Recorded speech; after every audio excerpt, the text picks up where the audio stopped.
O kamo jigi dege fama Allah tawakkalitu Allah dalife undava fama Allah do tawakkalitu Allah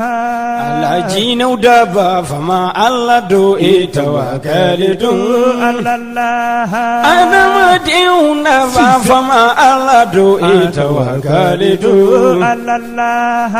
dalife metiki dalima sadu tawakkalitu Allah o kamuni yenjigi samme dalima salla tawakkalitu Allah ala kelende efembeti de tawakkalitu Allah tawakkalitu ala Allah tawakkalitu ala Allah tawakkalitu ala Allah tawakkalitu ala Allah jongi jigi samme fama ala Allah tawakkalitu ala Allah ala dunga sonni kuna dashi tuko tawakkalitu ala Allah ala mani soche kuna dashi tuko tawakkalitu ala Allah adama dumi sokatlaki kuna da tawakkalitu ala Allah ala mani sonche kuna dashi tuko tawakkalitu ala Allah jongi jigi de kadalima sayi tawakkalitu ala Allah ala mani punya dogo yashi tuko tawakkalitu ala Allah adama dumbi punya ningatlaki joya tawakkalitu ala Allah ala mani punya dogo yashi tuko tawakkalitu ala Allah ukoso munyenjigi semme fama ala Allah tawakkalitu ala Allah wayengo yebeto dalima sabulu tawakkalitu ala Allah baba Jose Trawele kejigi ala de tawakkalitu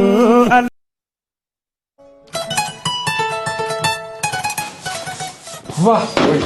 j'ai eu mon bac. Félicitations mon garçon, je suis fier de toi. Ici. Bon, maintenant que tu es bachelier, en bas que tu connais. Bon, pour voir on est au Canada, on est aux États-Unis, on est trop.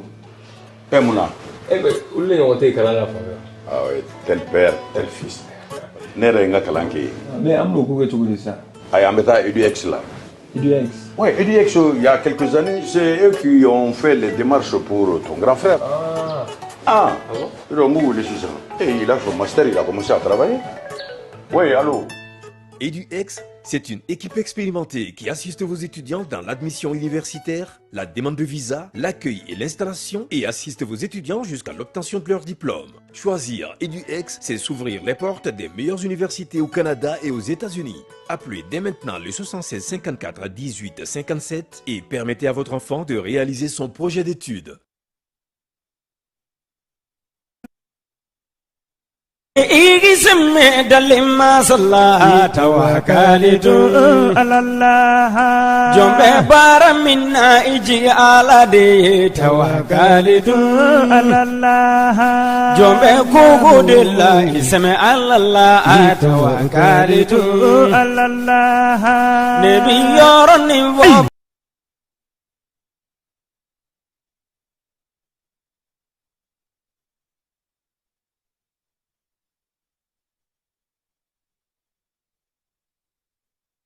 n'o ye uti ye ale tile 23 ye bi ye san 2024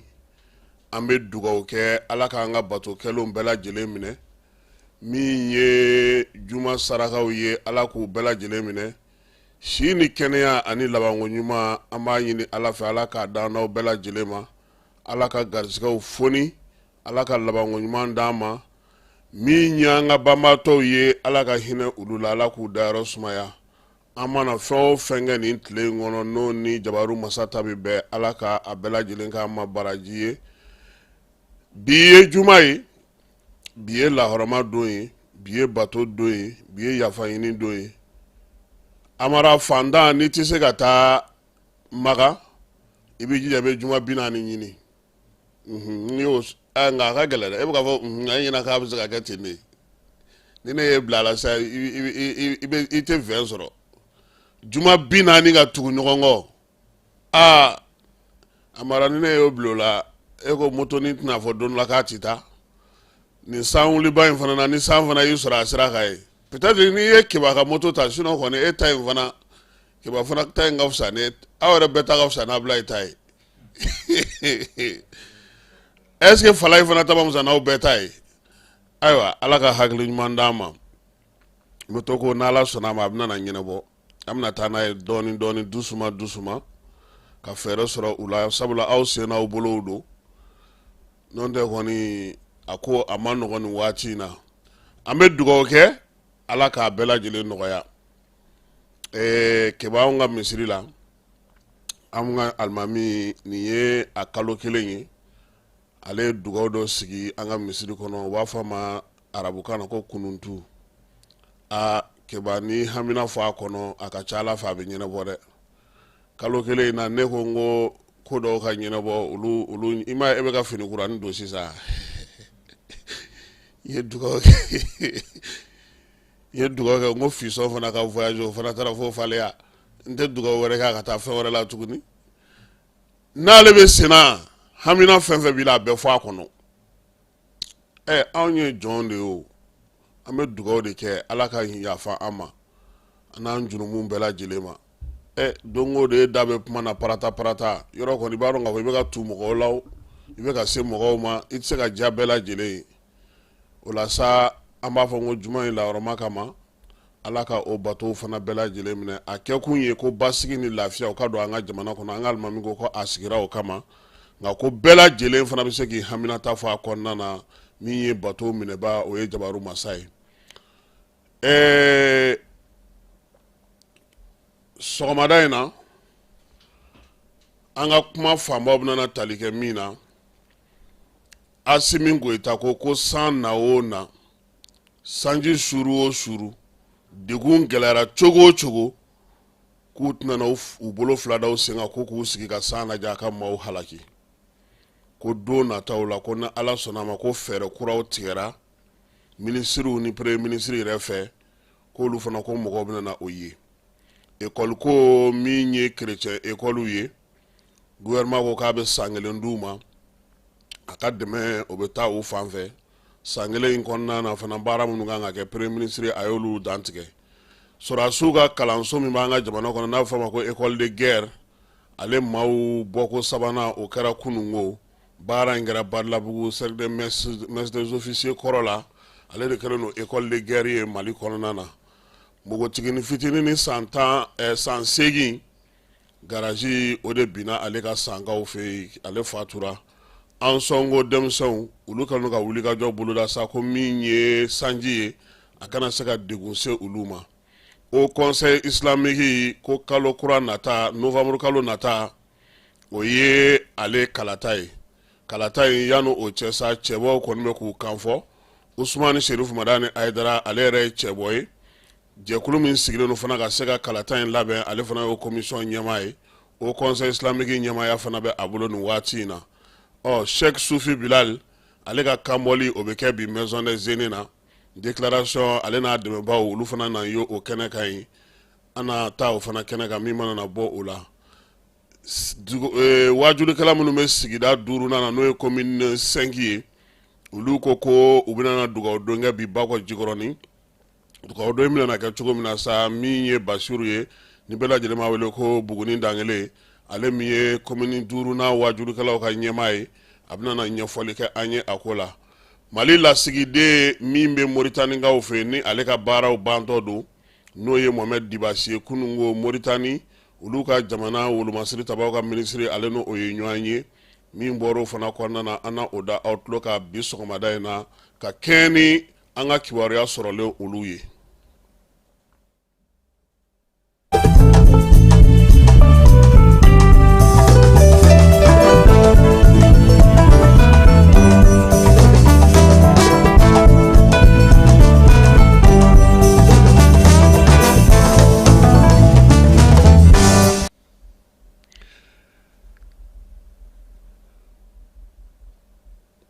Ayiwa ka aw bɛɛ fo ko kura ka aw waleɲuman dɔn aw minnu bɛ Mali kɔnɔ ani Mali kɔ kan minnu kɛlen don ka u sɔgɔ anw na yaasa ka se ka faamuyali kɛ kibaruyaw la. An b'a fɔ aw bɛɛ lajɛlen ma sa ko aw ni sɔgɔma bi jumadonya ba in na. Keba ni maa min ye san 70 balo i bɛ fɛn 70 dɔn.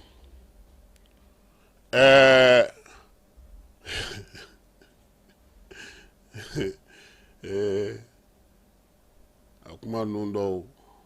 a fɔ man di. Maanifin a mara i tɛ tulonkɛ kɛ diɲɛ na koyi i bɛ tulonkɛ kɛ i yɛrɛ de la. Ni maa ye ɲɔ caman folo Ala ye a bɛ ɲɛɲɛ caman d'i ma. O de la ne bɛ tilen k'a fɔ aw ɲɛna n ko nkalon kɔni bɛ se ka da ɲɛɲɛ na n'o tɛ fini ale de bɛ kɛ fɔyɔ ye. Ko dunko juguya ni yuruku yuruku kɛlɛli ko k'a sigi an ka jamana kɔnɔ. Modibo Sidibe ale ye Mali premier ministre kɔrɔ ye. Ni san 5 fo kana se san 6 laban ma ale ka wuli ka jɔ n'a ka cɛsiri o kun bɛnna ko Mali refondation. Keba ale refondation min fɔ o kun kan ka kɛ ni kimɛli ye fɔlɔ jamana yɛrɛ ye mun kɛ a bina min a wulila min mun nana ni nin ye yani an ka dɛbɛn da k'a fɔ ko an bɛ refondation ko ka o sigi o sen kan. I m'a ye n'i y'an ka jamana taabolo fɛn fɛn ta i b'a fɔ ko yen de ka jugu ni yɔrɔ bɛɛ lajɛlen ye. Capitaine denkɛ générali a ma fili nka bɛɛ bɛ fili ka da i kɔnɔna tiɲɛ kan. Mun ye dɔɔnin diya n ye dɔɔnin don i y'a dɔn cogo o cogo dɔɔnin don dɔ fana i mana o ye don ko ja ne yɛrɛ tun tɛ nin kalama. Maa ma dogo kɔni bɛ nka Ala ma dogo tɛ. An bɛ taa poule économique kɔnɔna na poule cybercriminalité kɔnɔna na bi. Cybercriminalité ale ye CMDT PDG kɔrɔ n'o ye Nango Danbele a n'a nɔfɛmaw k'olu wele k'u ɲininka. Keba faama caman bɛ wele dɛ a caman bɛ dogo dɛ. An ka tiɲɛ fɔ bi cybercriminalité a bɛ bilasirali min kɛ o minɛli man ca a fɛ yen. Fɛn minnu bɛ bilasirali kun bɔ min ye dagabana Adama ye kabako Adama Kulubalikɛ a bɛ sɔn olu ma. Minnu bɛ yen na a y'a ye a yɛrɛ b'u tigiw wele i kɛra maa sugu sugu ye ale yɛrɛ b'i wele ka na. Keba n bɛ fandankan dɔ fɔ a ye bi. Ni procureur yɛrɛ de y'i wele k'i ka na a ka ca Ala fɛ i bɔ ka don la ka segin ka taa so. Nka ni u ye i se kɛ ka BJ ou bien SJ ou bien ka mɔgɔ wɛrɛ kɛ k'i wele o kɔrɔ ko sɛgɛsɛgɛli de b'a la. I tɛ se ka don Adama fɛ yen fiyewu f'i ka tɛmɛ enquêteurs fɛ. N'olu kɔni kɔnna k'i wele o kɔrɔ ko ale Adama ka weleli tɛ dɛ. Sinon a bɛ dɔnkilidalaw wele a bɛ caciribɔlaw wele a bɛ wajulikɛlaw wele a bɛ mɔgɔbaw wele a bɛ faamaw wele a bɛ fantanw wele nin bɛɛ lajɛlen ye k'i tulola sɔmi k'a f'i ɲɛna i yɛrɛ bɛ min na i k'i kɔlɔsi. Keba cybercriminalité ale kelen pe de ye sariyaso ye. Sariyaso min na ne tɛ se ka taa plainte don e nɔ na ne tɛ se ka kuma e nɔ na fɛn min bɛ e kun kan e yɛrɛ de bɛ na maa ti bonya yen ma. Nka u ye jateminɛ de kɛ k'a lajɛ n'an k'an b'a kɛ fiɲɛbere ye an laban maaw na jigin an na dɛ. O la CMDT ale ɲɛma n'o ye PDG ye juillet kalo tɛmɛnen tile 16 ale ye baara bila. Baara bila in senfɛ a jɔyɔrɔ de minɛna a la jamana ɲɛmaaw olu fɛ. Minisiri Lasine Danbele n'ale tun bɛ sɛnɛko kunna ale fana y'a sigiyɔrɔ bila. An ye kibaruya sɔrɔ ko tarata tɛmɛlen cybercriminalité procureur k'a ye wele bila Nango Danbele ma ka na ɲininka a dalakaw na. Nango kelen tɛ maa mafalen caman bɛ CMDT la, ɲɛmaaya jɔyɔrɔ bɛ caman bolo CMDT la, maa minnu bɛ engrais ni nɔgɔ ni bagajiw feere CMDT ma, keba ninnu caman welela k'u ɲininka u dalakan na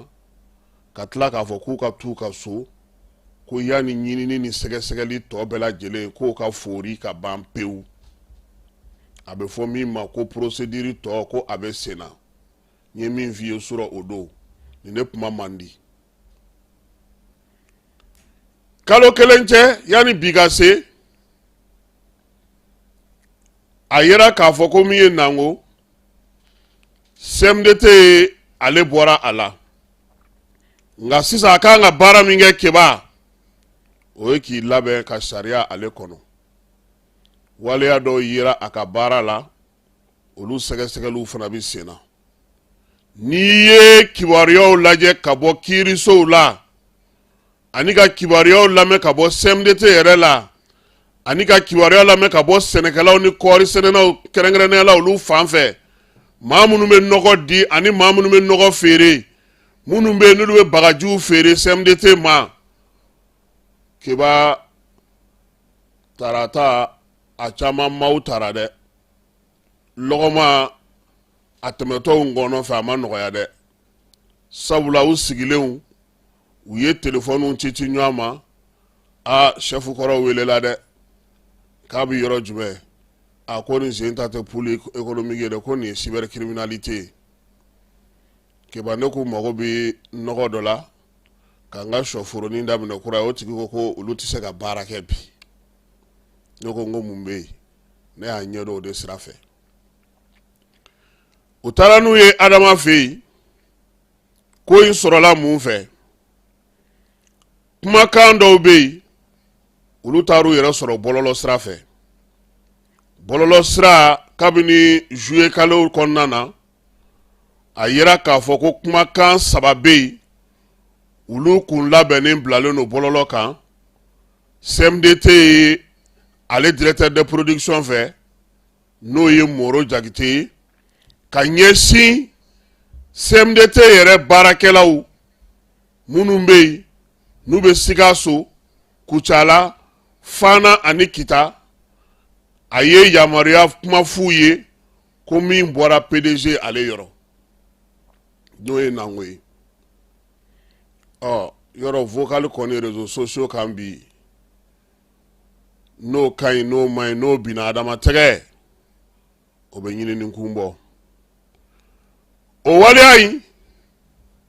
a kun kɛkun tun ye mun ye?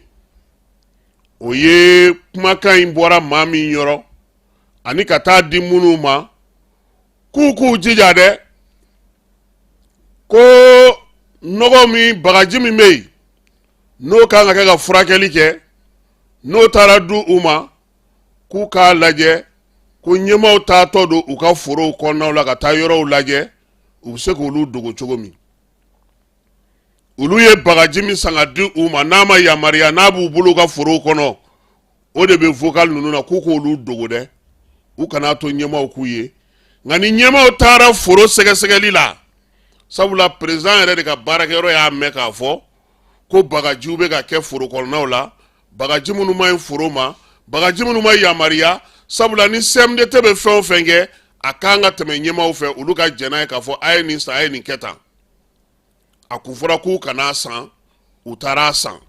O donnen sugu kɔnɔ foro kɔnɔ sisan ko gɛlɛya yera a la yɔrɔ dɔ la. Jamanakuntigi ale ka baarakɛyɔrɔ maaw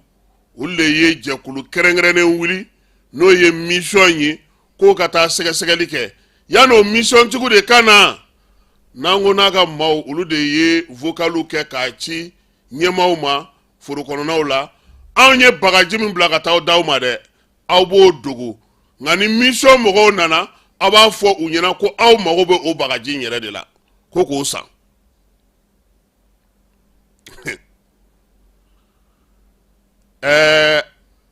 nin kuma in ni ne taara bi réseau ka sa maaw bɛ k'a lamɛn fa taara se ɲɛmaaw ma yanni olu yɛrɛ ka délégation ka wuli ka taa mission na an y'an t'o la ko foro ninnu dɔ la kelen baarakɛla dɔw b'a fɔ ko kita don olu de ye président yɛrɛ wele ko maa sara la koyi ko bagaji min taara d'olu ma CMDT fɛ k'a ye maa faa dɛ ko président tɛ wuli k'a ko sɛgɛsɛgɛ kebaw fɔlen présidence maaw olu kɛlen k'o kibaruya sɔrɔ olu ye dɔ fara u ka ɲɛɲinini kan ani ɲininkali kan waliya in kɛlen n delila k'a fɔ aw ɲɛna yan n ko président ye office du Niger PDG ministre de l'agriculture a y'olu bisimila k'olu ɲininka o kɔfɛ a ye CMDT mɔgɔ dɔw ɲininka sɛgɛsɛgɛliw senfɛ sɛnɛkɛla kɔɔri sɛnɛna dɔw olu fana ɲininkara ɲinini ye mun yira o ye k'a fɔ maa minnu bɛ yen ni CMDT tun ye a fɔ olu ɲɛna k'u ka fɛn ninnu dogo o y'a sɔrɔ o bɛ présidence mɔgɔw ka téléphone kɔnɔ ka ban o kana nin fɔ minnu bɛ ka taa olu bɔra o kalama yan'u ka taa i b'a dɔn k'a fɔ administrateur ninnu a na kɛ kuma fɔra olu ɲɛna cogo min olu fana tun b'a fɛ k'a da o dabolo fɛ nka min ye ko in ye ko k'a fɔ maaw ɲɛna sa ko fo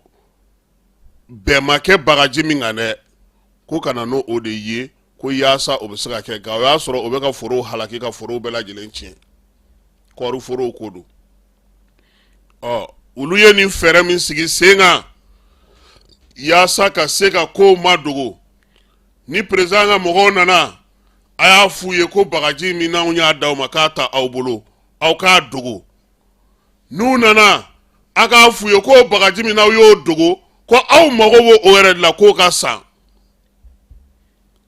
faamaw taara bɔ a kalama k'a sɔrɔ a ko si tɛ tiɲɛ ye kɛnɛ kan ye amara ɲɔgɔn ko dɔ bɛ yen ko k'ale tɛ se nkalontigɛ la dɛ ko jɔn ko ala ko min fɔr'u ye ko nin de don ko nka ko nin de ye tiɲɛ ye o ko k'aw kana nin lamɛn dɛ ko nin tun tɛna foro la yɛrɛ dɔ fana ye to fa wɛrɛ fɛ k'o ɲɔgɔnna fɔ dɔ yɛrɛ ko k'a tɛ nin yan k'u ma nin tiɲɛ anw ma k'aw yɛrɛ ɲɛ tɛ nin na n'u ye nin tiɲɛ aw ma yan'aw ka na o de kɛlen n'an ko balila ka mission créer a yɛrɛ ye yɔrɔ bɛɛ munumunu yanni présidence mission ka na a nalen ka bɔ mission in de la président y'a wuli sisan kumakan minnu bɛ yen n'o olu sɔrɔla n'u kun kɔnna k'olu kɛ yaasa ka se ka maaw bɔ tiɲɛ kan ka nkalon maamu k'a ban o kumakan in cybercriminalité bɛna baara kɛ ni o de ye a ye u bɛɛ lajɛlen lamɛn kelen kelen maa o maa bɛ a la n'an ko yɛrɛ dɔrɔn tɛ dɛ CMDT chef de secteur minnu bɛ yen administrateurs généraux minnu bɛ yen maa minnu bɛ yen n'olu bɛ bagaji feere n'u ye bagaji in feere ni bagaji min ma yamaruya CMDT ma n'a taara a yɛrɛ sɔrɔ foro kɔnɔnaw la kebaw u ye ninnu bɛɛ lajɛlen lamɛn procureur k'u ma an ka kibaruya sɔrɔtaw la k'a b'u bila ka t'u ka so ko nka k'u k'a bila u kun na k'u mago bɛ se ka s'u ma waati bɛɛ en fonction de l'évolution du dossier nin ko in de bɛ kɛlen don bi ka sɛnɛkɛla caman sɛnɛkɛyɔrɔ caman min ye CMDT bolofara caman an ka nɔgɔ feerela ni bagaji feerela caman an bɛ se k'a fɔ an ka sɛnɛ yɛrɛ kɔɔri yɛrɛ sinsinnen don yɔrɔba minnu na olu ɲɛmaaba minnu bɛ yen ninnu de kɛlen don k'u caman baga faga tile fila in na sabula kabini nin sɛbɛn in de bɔra a ko bɛɛ lajɛlen kɔni a ɲagamina yɔrɔ police cyber criminalité ka weleli be damine ma kelen abta kun foru yoro yoro sega segali de do wa waliya min fleni na be sena abe talike dungo jugani yuruku ale kelali la sabula nyema munu men ko ina ulu yere ba do ngafo ko min kera atibe ke ba mete fanfe am sura kana ne kibaru ya towi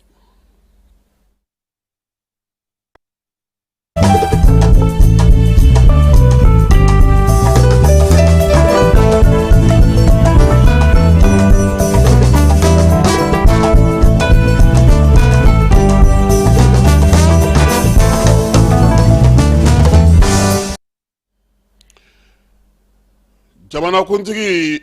ni oye colonel Assimi Goïta ye Furancɛla fanga ɲɛma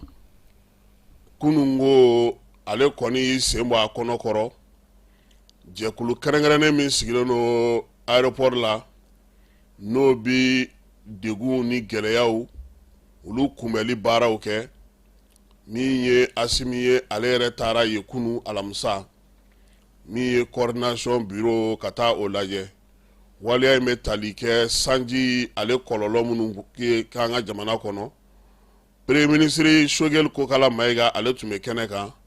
CNT ɲɛma n'o ye colonel Maliki Jaw ye o tun bɛ yen ministre d'État ale ni ministre tɔ fɛn fɛn bɛ wulikajɔ la nin samiya ko in hukumu kɔnɔna na olu bɛɛ lajɛlen fana tun bɛ kɛnɛ kan Bamako marabaw k'a daminɛ gouverneur la délégation spéciale min ye Bakari Keita ye na ale commune 6nan maire ye ninnu bɛɛ lajɛlen tun bɛ kɛnɛ kan ani jalatigiba minnu bɛ an ka jamana ministre so min bilalen no jamana kɔnɔna lakana kunna polisi directeur b'o la gendarmerie directeur garde directeur sapeur pompier maaw ka directeur ninnu bɛɛ lajɛlen tun bɛ kɛnɛ kan ye kunungo yaasa sa ka se ka taa baara min no o bɛ senna ka t'o ɲɛfɔ kɛnɛ kan maa min ye kuma ta o kɛra général de brigade Daoudu Ali Mohamedine ye ale min yɛrɛ ye ministre ye min bɛ jamana kɔnɔna lakana ko kunna sabula jɛkuluba min filɛ nin ye sa n'o o bɛ yen o bɛ ale de ka bolo kan a kɛlen ka kuma ta a fana ye kuma di maa min ma o ye médecin colonel Isa Rawulu Dana Dabo ye o kɔni ye u bɛ baara mun kɛ kɛnɛ in kan ye a y'a bɛɛ lajɛlen ɲɛfɔ jamanakuntigi ye san ye degun min kɛ an ka jamana kɔnɔ waliya minnu bɛ senna nin waati in na fɛɛrɛ ni dabali min tigɛlen don jamana fantan ani naani bɛɛ lajɛlen fɛ ko sabula ji tɔ dulonnen don hali bi a ye o bɛɛ lajɛlen pereperela tigɛ olu ko bɛ cogo min na min ye centre de commandement in yɛrɛ ye a bɛ yɔrɔw lajɛ cogo di yɔrɔ janw fɛ yɔrɔ minnu na ni sanjiba kan ka jigi ye yɔrɔ minnu na ni san kan ka kɛ fiɲɛ ye fɛɛrɛ minnu bɛ se ka sɔrɔ kibaruya di ɲumanw na u y'u da don ninnu bɛɛ lajɛlen na ka nin ɲɛfɔ Furancɛla fanga ɲɛmaa ye colonel Assimi a ko k'a b'u fo u ka baara la u ka cɛsiri la cɛw ni musow minnu bɛ nin baara in na ko nin baara ka gɛlɛn kosɛbɛ a tɛ taa fɔ basigi ni lafiya kɔ ko kuma tɛ maa minnu kalikan ye ko dugu jamanadenw olu bɛ se ka lafiya sɔrɔ cogo min baara taacogo ɲuman ko a bɛ u fo la ministre minnu fana bɛ yen k'olu fana fo ko sabula u ye min fɔ nin ye ko o ye ko la gɛlɛman ye a y'a ɲini u fɛ k'u cɛsiri k'u timinanja tiɲɛ do min ye san ye a bɛ diɲɛ fan bɛɛ de fɛ bi a bɛ ka tiɲɛni kɛ nka an ta ye an k'a lajɛ min ye an ka jamanadenw ye olu ka degun bɛ se ka dɔgɔya cogo min komi u sigilen don masinbaw kunna u bɛ nin baaraba in na jamana tɔgɔ la Amara président y'a ɲini u fɛ ko fɛn o fɛn n'o bɛ yen n'u y'a dɔn sisan ko sanba kan ka na anw fɛ yan u ka anw ladɔnniya an ka fɛɛrɛ ni dabali an ka kasaw kuru joona n'u y'a dɔn ko ji bɛ woyo fo ka taa se fajirida ma k'a daminɛ sɔgɔma o yɔrɔ la bɔgɔso ka ca yɔrɔ min u ka kɔn k'o kibaruyaw di dugulamɔgɔw ma olu ka wuli ka jɔ kɛ ka se k'u yɛrɛ sɔrɔ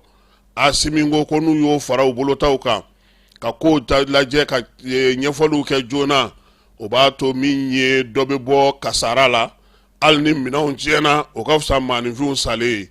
Assimi y'a ɲini u fɛ fana u kana ko lajɛ dɛ sabula maa si tɛ se k'a fɔ bi nin na k'i b'i jɔ i kɔ a jɔ ni nin ye ka se ka nin ko in bɛɛ lajɛlen kunbɛn jamanakuntigi kɔni ko ale dalen don u la a b'a dɔn fana k'a fɔ ko sanji kunbɛli ko a ma nɔgɔn kɛnɛ ka ye min ye colonel ye président a ye min fɔ keba an ka jɛ ka o lamɛn.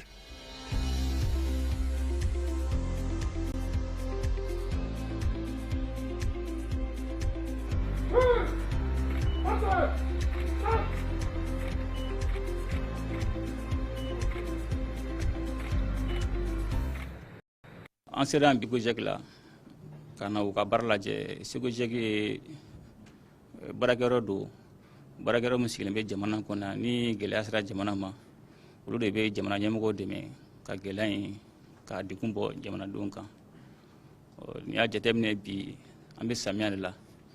san bɛɛ n'a taabolo don ɲinan samiya an bɛɛ y'a ye ji ye tiɲɛniba de kɛ dɔw ɲin tora a la dɔw ka minɛnw tiɲɛna dɔw fana joginna o hukumu kɔnɔna an bɛ tasibila kɛ minnu ɲin tora a la ani ka nɔgɔya dagɛ fana minnu banana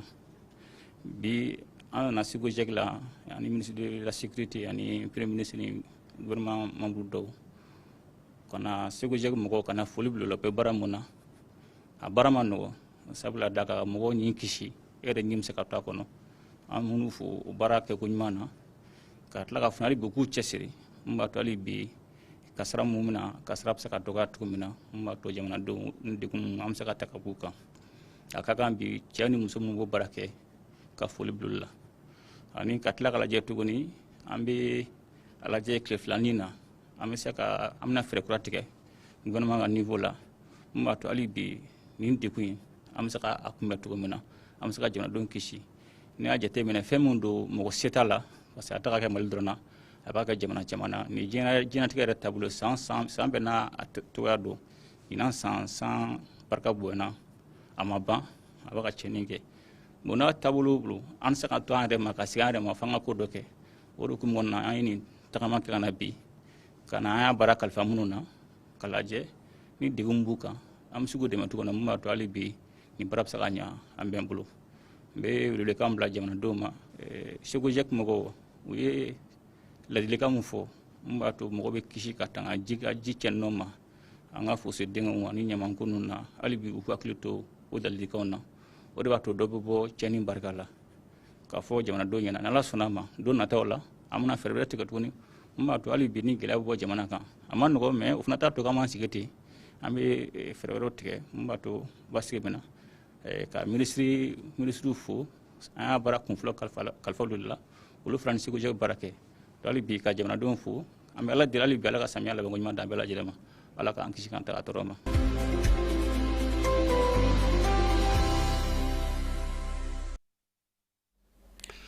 Ayiwa kunun ko o tun ye kalo in tile 21 ka kɛ ni o kalo tile 21 ye kimɛli min kɛra jamanakuntigi ɲɛna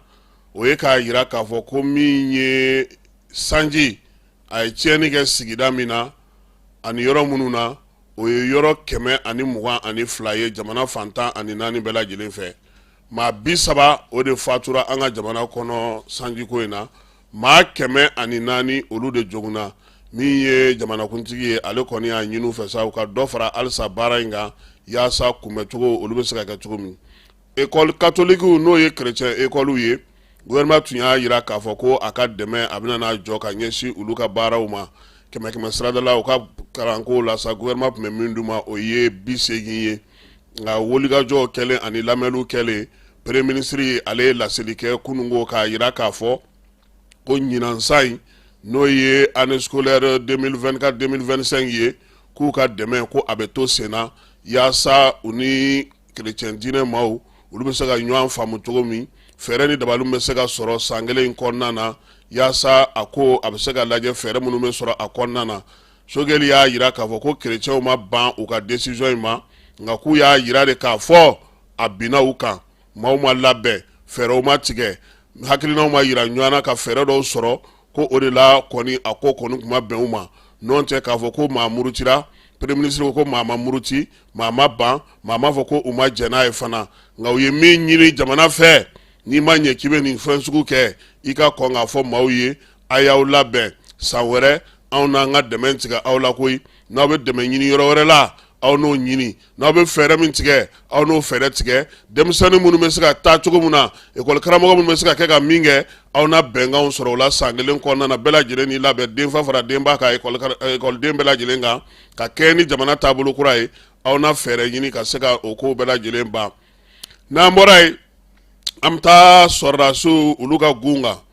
sɔrɔdasi 100 olu kɔni ka kalan kun cɛra min ye Kulukoro Bubakari Sadasi tɔgɔla kalanso min bɛ yen u y'a jira sa nin sɔrɔdasi cɛ 100 mun filɛ nin ye olu ye kalan de kɛ sanayɛlɛ kalan kalan b'a to sa olu yɛrɛ bɛɛ lajɛlen kelen na u se ka min ye cɛw olu mara min ye cɛw mara cogo u ka baara kɛ cogo commandement taabolo unité kɔnɔna olu kɔni y'o kalan de kɛ a maa 100 bɛɛ lajɛlen o bɛɛ maliden ye jamana wɛrɛ maa fosi tɛ ale la école de guerre ale ta ko sabanan maaw fana ka kalan banna n'o ye 3e promotion ye ni ye école de guerre sa yanu o cɛ u kun taara Sikasokaw fɛ yen Sikaso kɔnɔna na sa n'o o ye zone de défense numéro 8 ye u bisimilara ye ɲɛmaaw bɛɛ lajɛlen fɛ min ye nin promotion ye a kɔni mɛnna Sikasokaw fɛ yen sabula u ye Sikaso fan caman munumunu kalanden ninnu no olu ye école de guerre maaw ye u taara lajɛli kɛ u ye faamuyali kɛ min ye u ka directeur ye sa no o ye u ka directeur dangan ye colonel Ibrahim Nomoko ale yɛrɛ tun bɛ ko ninnu kɛnɛ kan ani école karamɔgɔ minnu bɛ kalanso in kɔnɔna na baaraw olu kɔni kun cɛra kunu a yirala k'a fɔ sa ko min ye école de guerre ye maa minnu tun b'a la n'a bɛ fɔ olu ma ko auditeur n'o ye sɔrɔdasiw ye maa 25 don muso 4 o bɛ a la kalo 11 u y'o de kɛ kalan na Balabugukaw fɛ yen kalan kun cɛli min filɛ nin ye Sadio Kamara ko k'u k'a bila u kunna ko u tɛna sigi dɛ baara k'o de daminɛnen nin ye u ye min dɔn u ye min durusu u ye minnu kalan k'a bɛɛ lajɛlen na taa kɛ sa ka baara kɛ baara min n'o bɛna nafa ɲɛ wolomasiri tabaw ye don nataw la min ye nin 4e promotion ye n'o y'a ta ko 4nan ye n'o kan ka sigi an ka jamana kɔnɔ hali bi école de guerre la Mali ta k'u n'a dayɛlɛ AES jamanaw ye Burkina ani Niger olu kalandenw olu fana bɛ se ka don a la an bɛ taa Sankaw fɛ yen san denmisɛnnin fitinin san 8 garage o de firila ale kan den yɛrɛ tɔgɔ ye ko Korotumu Tumaɲɔ a si bɛ san 8 na a fatura sibiri tɛmɛnen Sankaw fɛ yen maa timina sa somaw kɔni bɛ k'ale ɲini fan bɛɛ lajɛlen fɛ ɲininiw guanna ka communiquéw kɛ ka fɛnw bɛɛ lajɛlen kɛ ja sanji ye garage min firi ba Korotumu tun b'o dugu ma somaw o y'a sɔrɔ sa olu kɔni y'a ɲini kabini san fusufusunni bɛ ka wuli nɛgɛ kanɲɛ 15 waati fo ka taa ɲininiw kɛ ka se yɔrɔ bɛɛ lajɛlen na fo a nana f'u ye tuma min na sa ko a tora nin yɔrɔ in de la dugu kɔni maaw taara caw sabula nin waleya in keba musow k'u hakili t'u denw na denmisɛnnin fitininw u k'u hakili t'u la san 1 in kɔnɔna ye dɔ fana ye datugu a den da la a ma mɛn yɛrɛ o fana sara mobili kɔnɔ tancogo la donc k'u hakili to denmisɛnninw na olu yɛrɛ dɔrɔn tɛ musow bɛɛ lajɛlen ni denmisɛnnin b'i bolo i hakili to a la foyi tɛ se ka den bila den nɔ na an sɔngo denmisɛnw olu wulilen don k'u jɔ min ye sanji kɔlɔlɔ ye ko yan'a ka se olu ma dugudentɔw denmisɛnninw maakɔrɔw min ye u ka dugu yɛrɛ a maaba fɛn fɛn bɛ yen u ye saniya boloda u ka dingɛ minnu bɛ yen buwa dingɛ minnu b'u fɛ yen ji wolondo sira minnu bɛ yen ji tɛmɛ sira minnu bɛ yen ɲamanbɔnyɔrɔ minnu bɛ yen sa u ye nin bɛɛ lajɛlen larawuli ko a kɛkun ye min ye ko ka tɛmɛ sira di ji ma ka taa ba kɔnɔ n'u ye ji kunbɛn a na taa sigi u ka du kɔnɔnaw la o de la sa maire ale kɔni u dɛmɛ ni musaka ye baara in k'a to sen na ko an sɔngo e ko ale tɛ dugu minnu kan ka sanba kunbɛn don nataw la e ko ale t'o lise keba kana yɛlɛ hali ni san yɛrɛ ma caya an sɔngo ba bɛ ka fa cogo min ji tɛ an sɔngo to i ɲɛ b'a la Jalolaka ka ca an sɔngo dɛ n'i t'o kalama n b'o f'i ɲɛna bi n'an bɔra an sɔngo an bɛ taa Gawo muso minnu bɛ yen n'olu y'u sigiyɔrɔw bila ka bɔ Menaka dɔw bɔra Gawo yɛrɛ dugu dɔw kɔnɔna na ka taa se maa minnu bɛ yen bi ni olu bɛ degun kɔnɔna na sa n'u kɔni sigilen don Gawokaw fɛ yen minɛn dira u ma sa u bɛ se k'u ka nakɔ baara kɛ cogo min komi nin waati in na sanji yɛrɛ bɛ ka taa ni hali anw ka sɔforonin ninnu ye u ye sukaro u y'o d'u ma ka nɔnɔ di ka tulu di ka te di ka malo di k'u boloma dɛmɛ n'o ye fɔlɔ muso 30 don maa minnu y'u sigiyɔrɔw bila waleya in bɛ tali kɛ dɛmɛ na sa dɛmɛ min ni ale bɛ ta ka sinsin muso ma muso minnu ni olu kɔni jɔyɔrɔ ka bon n'u kɛlen don k'u sigiyɔrɔw bila ka bɔ Mopti Gawo ani Menaka yaasa u bɛ se k'u ka duw ta cogo min na ONG Nova Mali ale ni ONIFAM ale ye dɛmɛ kɛ Kulukorokaw fɛ yen maakɔrɔw ni denmisɛnninw npogotigiw 80 olu bɛ kalan na sa cɛnimusoya tɔbɔtɔli baaraw kan walahi ale kɔni daminɛna a bɛ to senna sa fo utukalo ale fori waati ko ka ɲɛfɔli kɛ maabanuw ye yani u ka don guwa kɔnɔna na u yɛrɛ bɛ se ka u yɛrɛ taabolo n'u nabolo dɔn cogo di baara in sigilen don AMPPF ale bolofara min bɛ Kulukorokaw fɛ yen ka kɛ ni BKMD ale ni IPPF olu ka dɛmɛ ye Kucalakaw fɛ yen min ye mara taabolo ye o bɛ se ka sigi cogo di tile 2 baara sigilen don o kan jamana ale tagabolo minnu bɛ yen a n'a ka cakɛda minnu bɛ yen olu bɛ marabolo kɛ cogo di min ye dugudentɔnw ye olu maa 100 o nalen no kɛnɛ in kan ka fara mɛrɛlakaw kan maa minnu bɛ yen n'olu bɛ mara kamabɔli baara kɛ kosɛbɛ n'o ye maa mafalenw ye olu bɛɛ lajɛlen nalen n'u yɛrɛ sɔrɔ Kucalakaw ka nin jɛrɛ in kɛnɛ kan hakilila di don ɲɔgɔn ma baara min bɛ se ka kɛ k'u ka sigira k'ale yiriwa u kɛlen don k'o bila o hukumu kɔnɔna na u y'a yira sa k'a fɔ ko cakɛda fɛn fɛn bɛ yen olu bɛɛ lajɛlen welelen don wa yaasa fana u ka se ka baara kɛ baara min b'a to n'u yɛrɛ bɛ se k'u ka dugudenw sara cogo min na ka kɛɲɛ ni mara ale kamabɔli ye ale Kucala kelen in kɔnɔna na nin waati in na ko maaɲɔ bɔlen don kosɛbɛ dɛ aw yɛrɛ n'a ma fɔ kaba aw t'a dɔn maaɲɔ an b'a fɔ segu an b'a wele ko maaɲɔ de ko den 6 ka se den 7 ma ko ye 100 ye bɔrɔ fana o fana ye 100 ye ko nin waati in na kɔni ko kaba kɛnɛ kɔni bɔlen ba don Kucalakaw fɛ yen min ye kaba kɛnɛ ni ɲumanba ye k'a kɔni tonnen don Kucala yɔrɔ caman na wa maaw bɛ bɔ Sikaso dugu kɔnɔ ka na ko nakɔla kabaw ko olu don min ye Kucala musow ye cɛw ni denmisɛnw k'olu kɔni kɛlen don ka nin bɔ fɔlɔ yanni sɛnɛfɛn tɔw olu ka ɲɛ sɔrɔ Masinakaw fɛ yen olu ka jɛkulu min bɛ yen n'o bɛ dugukolo ko o baaraw kɛ olu bɛ ka kalansen sigi sen kan yaasa dugukolo ale baara kɛcogo sɛbɛn minnu b'a kan ka ɲɛfɔli kɛ dugudenw ye gɛlɛya minnu bɛ o ko la o bɛ se ka dɔgɔya cogo min jɛkulu in a kɔrɔma donnen don Carrefour Développement fɛ ale ni ONIFAM yaasa ka se ka ɲɛfɔli kɛ musow ye an ka jamana lasigiden min bɛ Moritanikaw fɛ n'o ye Mohamed Dibasi ye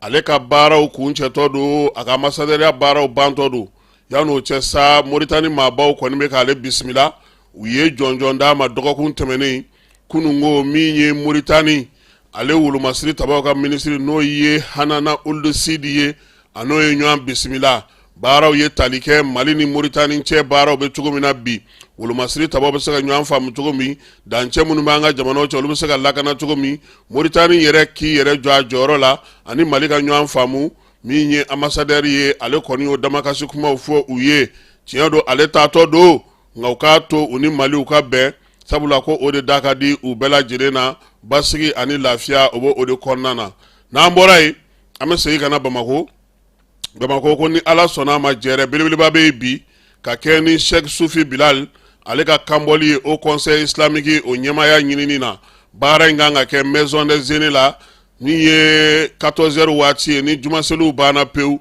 Sheikh Sufi Bilal ale ka jɛkulu k'o de Rassemblement des musulmans pour l'union et la paix ko olu ka cɛbɔ o de Sheikh Sufi Bilal ye o bɛna na kɛ bi au conseil islamique yɛrɛ a ɲɛmaaba n'o ye an yɛrɛ ka karamɔgɔ Sherif Usmane Madani Haidara ye ale yɛrɛ ye cɛbɔ ye au conseil la jɛkulu min sigilen don sa ka se ka kalata in labɛn o ɲɛmaaya b'a bolo maa min don nin waati na fana au conseil ale de b'a kunna fo ka taa se kalata nata ma novembre kalo nata in na n'Ala sɔnna a ma Sheikh Sufi Bilal ale ka kanbɔli kɛnɛ kan min mana na b'o la an n'o sɔrɔ nɛgɛ kanɲɛ 18 kunnafoniw la halisa diinɛ ko ta nasira fɛ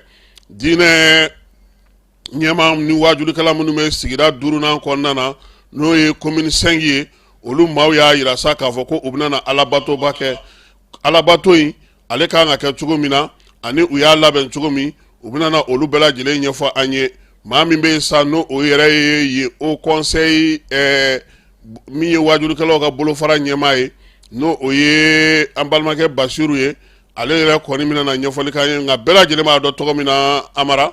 n'i m'a fɔ ko Buguni Dangele dɔrɔn a t'i ye Buguni Dangele ko baara jumɛn b'aw bolo an ka jɛ ka ale lamɛn a ka kibaruyaw olu la.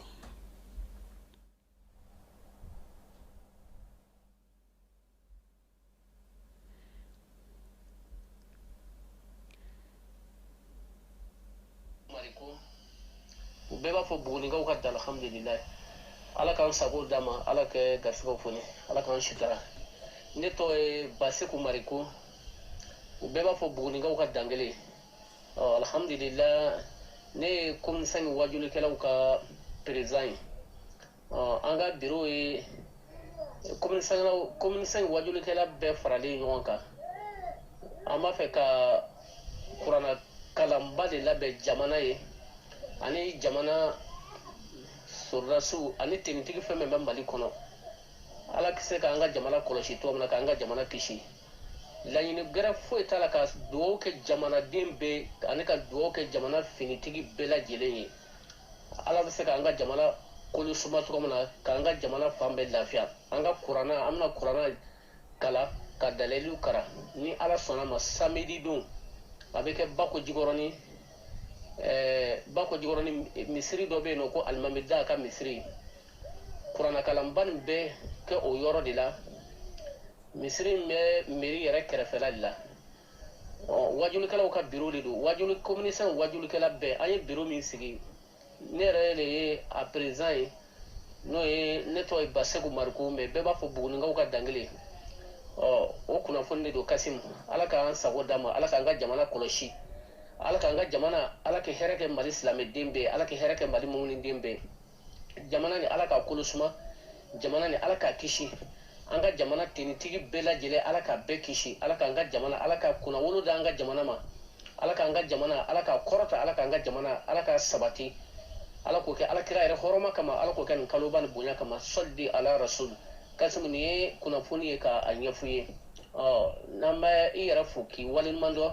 an b'a fɔ assalamu alaikum wa rahmatulahi ta'ala wa barakatuh wajulu kuranna kalan nin a bɛ kɛ samedi nata ni ala ka jɛ samedi nata n'o bɛ bɛn kalo tile 24 ma tɔ kalo tile 24 baara bɛɛ lajɛlen bɛ daminɛ kuranna kalan nin baara bɛɛ lajɛlen bɛ daminɛ 15h waati ni ala sɔnna ma Bako Jikɔrɔni mairie kɛrɛfɛ misiri min bɛ yen n'o ye alimami da Kulubali ka misiri ye ni ala sɔnna ma ni kuranna kalanba nin bɛ kɛ yen bɛɛ de welelen don Kasimu ni ala sɔnna ma an ka taa dugawu kɛ jamana ye ani jamanaden bɛɛ ani jamana faamaw ani tenitigiw jamana tenitigi bɛɛ lajɛlen an bɛ ka taa dugawu k'a bɛɛ ye ka dugawu kɛ an yɛrɛ k'an ka faso Maliba ye laɲini foyi t'an bolo n'o tɛ ala k'an sago d'a ma ala k'an ka jamana kisi ala k'an ka jamana ta salamu alaikum wa rahmatulahi wa barakatuh shukran. Ayiwa nin tun ye Buguni dangele mankan ye an b'a fɔ k'a waleɲuman dɔn arajo minnu sɔgɔlen don an na Mali kɔnɔ Mali kɔ kan k'a bɛɛ lajɛlen fo min ye Star FM maaw ye an b'u fo u ka cɛsiri ani u ka timinandiya la Karan arajo so k'olu fana fo min ye Jamukaw ye k'olu fo Bafulabe Kucala Segu San Bamakɔ n'a lamini bɛɛ lajɛlen min ye Yusuf Tunkara ye an b'a fo Montréalkaw fɛ yen Seru Sangare k'ale fana fo dugutigi Sori Kɛmɛso an tɛ ɲinɛ a kɔ min ye Dumbuya ye n'o ye Nuhun Dumbuya ye an b'a ale fana fo Montréalkaw fɛ yen ka Maraka Samake fo min ye Kurbe Jara ye ka foli ta ka ɲɛsin ale ma Siri Lamine Traoré bamanan ale Ezo ɲɛmaaba ye le jeune le ministre Thierno Oumar Assi Diallo k'an ka foli bɛ se a ma Agelok docteur k'an b'a fana fo n'o ye docteur Diallo ye ka taa se Boyina Babi ma Mɛnakakaw olu fɛ yen Ibrahima Tunkara Gawusu Traoré min ye Ablaye Ɲagate olu bɛɛ lajɛlen bɛ Paris k'an ka foli bɛ s'u ma Sori Sako ale bɛ Canadakaw fɛ yen Isa Konate bɛ États-Unis Lucas Dakono ale bɛ Houston Madina Jara ale bɛ Atlanta Mohamed Lamine Kokayina ale bɛ Las Vegas Musa Togola an b'a ale fana fo ale fana bɛ États-Unis nin waati in na min ye Ali Traoré ka foli ta ka ɲɛsin ale fana ma Sidi Babi ale ye douanier ye Bamakɔ yan k'an ka foli bɛ se a ma ka Ibrahima Sako fo Papisi Diallo olu bɛ wɔlɔfɔw fɛ yen Amadu Gassama ale ni Jankuba Bako a n'a ka baarakɛlaw bɛɛ lajɛlen suguba kɔnɔna na k'an bɛ suguba kɔnɔmɔgɔw bɛɛ lajɛlen fo min ye Bako ale sababuya la Amara Nun Keta tun bɛ yan min ye Keba Diallo ye n'Ala sɔnna a ma nɛgɛ kanɲɛ 18 kibaruya kura minnu mana na sɔrɔ an b'olu da o tulo kan nɛgɛ kanɲɛ 21 an ka kibaruya telimanw n'an b'a fɔ o ma ko brève o kɛnɛ fana bɛ sigi ka dugawu kɛ maa minnu ye u ka wariw ci an ma k'an dɛmɛ anga panoko la ante 50 nyina ambu fana foku wala nyumando ka foko ni ala sona ma biye kalo tle muga ani sabai mi kalo tle bi saba amna na ko jo pour que ka se ka jate ubu ka laja muni mun sorola ya sabara ale bi se ka damna tugo mi énergie anta ja ko sarenga ana tunyo an kerefe ya sabara fana on fana ka se ka do fara nga bara ka nga wuli ka jona nga chesuru ka emission kuro kulu sigi senga mo be se tugo mi na ka ansoro wati chama ko to usigi dawo ulu konana ame befo ka be wala nyumando akambe nege ka etani sigi ni ala na kira sunama ala ka nga jamana kisi ala ka nga jamana tanga ala ka anyere kenato akonana توكلت على الله باسي ليس مهدل ما صلى توكلت على الله فشيك لنوت